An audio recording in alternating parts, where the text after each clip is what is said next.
The wall which saved a city from destruction, the old town of Galle and its fortifications. The old town of Galle is on the southern tip of Sri Lanka at the end of a peninsula on the Indian Ocean. The fortified wall protected the town from the tsunami of 2004. It was built when Sri Lanka was a Dutch colony in the 17th century. The Dutch wanted to defend Galle against other colonial powers. They used stone and coral to build it. It varies in height from 6 to 20 meters. It is the best example of a fortified city built by Europeans in South and Southeast Asia.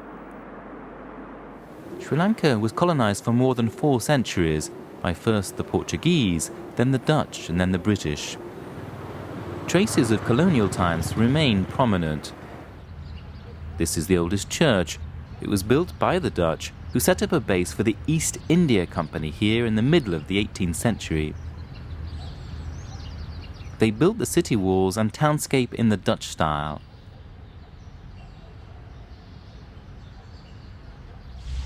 This is the British church.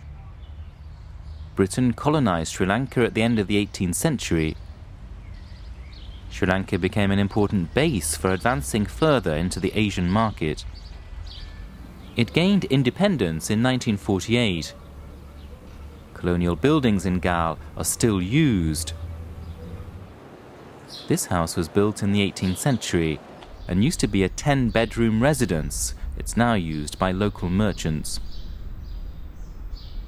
It has the traditional furniture which would have been lost in the tsunami if there had not been a fortified wall to restrict the damage.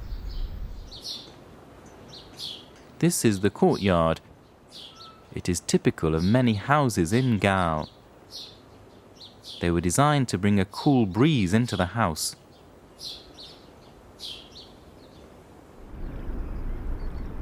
The buildings and fortress have constantly reminded the local people of a hard and painful colonial past.